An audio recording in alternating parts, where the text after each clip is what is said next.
Welcome to the first episode of Into the Forest with Pine. Why don't you just start off by introducing yourself and talk about a little bit what you do at Flipside? Thanks for having me. My name is Drake Danner. I work at Flipside as a product manager. Spent a lot of time over the past year or so working on the Metrics application to support Metrics Dao and the challenges that are being run over there. So, been doing some cool stuff to get protocols on chain and expose them to the application. And happy to dive into any more of that. At Pine, we've been using the Metrics Dao app for a while to run analytics challenges for our community and help them get paid out like really quickly as soon as the challenges are done. So, why don't you tell me a little bit about how the Metrics app works and kind of what your vision for the future of the app is? So right now it's kind of a modular network coordination system that has some incentives built in. So as you mentioned, really want to make sure people are getting paid out quickly as they engage and get their work back. Think about the metrics protocol as coordinating three different actor groups or networks. So we have folks that come in and will be active sponsors. They'll launch challenges within a marketplace. We have analyst groups that can then submit to those challenges and show some work to address whatever is being asked. And then we also have reviewer groups that come in and peer review the work done by the analysts. So that'll kind of shake everything out, give the scores of the analyst's work, and then determine how much they get paid. And what's really cool about this system is that those three actor groups can be chosen by the marketplace manager. So the challenges live inside marketplaces. Every marketplace might behave a little differently, have different, purpose for existing, and again, coordinates different groups. So I know Pine has been acting as a sponsor network, which has been really cool to see. You guys have been doing an amazing job of launching challenges and making sure that those challenges are well described for the analyst group that comes in. We can have, as many sponsor networks as we want. We can have different analyst networks that are being tapped and different reviewer networks as well. So it really does push the autonomy and agency to the edges in a very exciting way, where these networks can form and almost compete for, the workflow that's going on within this larger ecosystem. I think Pine is one of the best examples of a network that exists, on its own and also within the Metrics DAO ecosystem. You guys have done a really good job of, branding yourselves, taking yourselves very seriously, having processes for, how people join or exit your network. So I'm excited to see more, groups like yourself come into being and utilize this infrastructure. Thanks for that. So you mentioned at the beginning that like it's a modular network. So I'd love for you to talk a little bit about how that makes it powerful.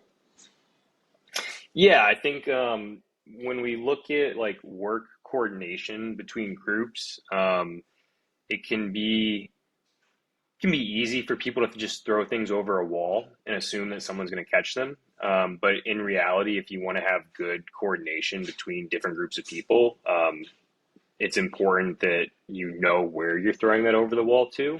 So instead of me saying like, "Hey, I'm just going to throw an analytics challenge like out into the wild for anyone to work on," I might want to tap a specific group. I might want to tap a network that we have called Solar Core, which is really focused on Solana. If I'm running a Solana challenge, I want to work with Solana analysts. If I'm running an Ethereum challenge, I want to work with Ethereum analysts. If I'm running some sort of user acquisition or user engagement campaign through the protocol, then maybe I would use more of a public setting in that sense. So being able to control which groups are doing what gives a lot of autonomy and power to the marketplace managers. In a way, the infrastructure that we've put together here is almost a mechanism that allows anyone to launch their own kind of micro DAO, if you will. So these networks can be formed and put on chain using Badger, which is some tooling that we've developed, and then coordinated with labor markets, which is kind of the primitive that underlies the metrics protocol. So by bringing the networks on chain, defining them, and then creating this coordination structure that includes incentives, we think there's some pretty exciting things that can happen. Yeah, so currently there's about five or six networks kind of operating on Metrics DAO, What what's kind of what do you, in like the next year or so, kind of what's your hopes to like what the Metrics Dao network or marketplace looks like and kind of the users of the network when you guys are fully formed and like or at least on the way to be fully formed? Yeah, absolutely. I think some of the things that are really exciting in this space is just like permissionless technology. Having things be set up in a way that anyone can come on and engage with it, taking the gates off. So we've had the metrics app and protocol in V1 and in a bit of a beta stage recently, but as we look towards V2 and look towards exposing V2 in the application, I'm really excited to just take the gates off.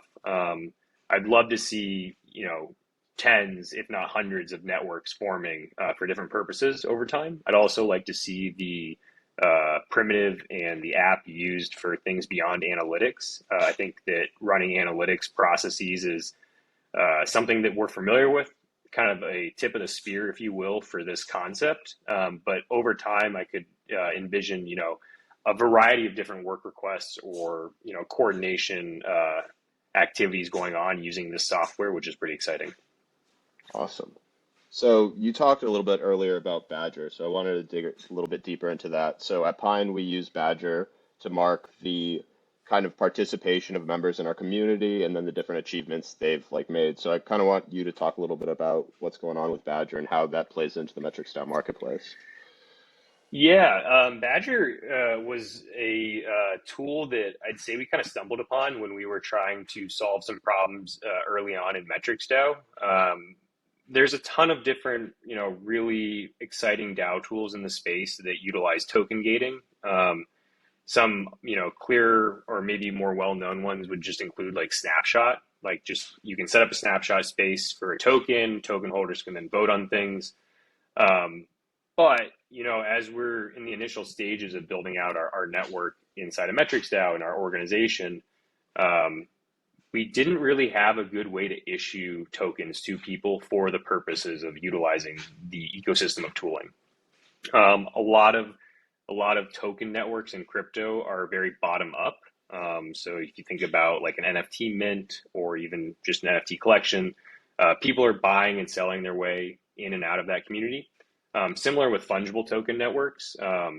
So there is, governance that goes on within those, or token gating for different utility purposes. But we wanted to make something that was a little more top down, but at the same time still hold the values of crypto. So we don't like to think of it as bottom up or top down so much as more middle out. Um, Anyone can go on to trybadger.com and start to bring their network on chain. I'll jump into the technicals a little bit more in a second, but again, this really important piece of middle out management where someone can come on and issue tokens, revoke tokens, but also all the data is public. So, Pine has their networks on chain. If, for example, I wanted to, fork Pine, I could go launch, Pine 2 and issue tokens to all of your community members that you have on your version of Pine. They probably wouldn't come with me because there's obviously a social coordination that goes on with all of this, and they look to you and the other leaders in Pine for what you guys are doing.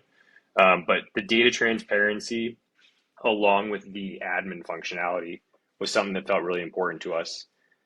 Badger is essentially a flexible ERC 1155 factory. Um, if you launch an organization on Badger, what you're doing is deploying an ERC 1155 contract. And then within that contract, you can start to define badges. And those badges are just token IDs. So token ID 0 might be, Pine Champion. Then whoever is, a manager of that token can then issue those Pine Champion tokens, token 0, to anyone they see fit. They can also revoke them. So if, networks have criteria for entry or criteria for exit, that's where that can kind of be action. Um, and the cool thing about 1155s is the semi-fungible aspect means that you can use them in a lot of different ways. 1155, at least when I first became familiar with it, really was in the context of gaming and games. And the idea that I could have, maybe a set of tokens inside the same contract that are behaving in a more non-fungible way, like, oh, this identifies, something about my character or something about the persona that I'm using on chain, along with some tokens inside the same contract that are more fungible. So you could have all these tokens inside the same contract. You could have, you only need one of these to get into this, but you need to have 100 of these to get into that. And we can use those together to get really, really flexible gating. Okay.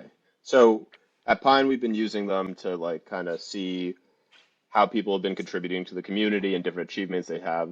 What do you think the most interesting use cases or use cases that you've like thought of that would be really cool for Badger tokens? Yeah, I mean, I think the way you guys are using them is awesome. Definitely like excited to see that you have, multiple tokens within the system that you're running.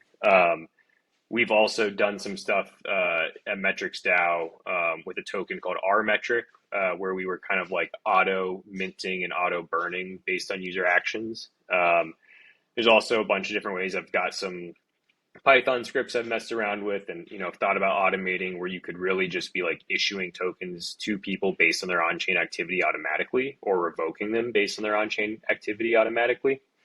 Um, I'm really excited for kind of this next stage of the labor markets protocol. The version 2 of that is going to introduce this functionality called N badge gating.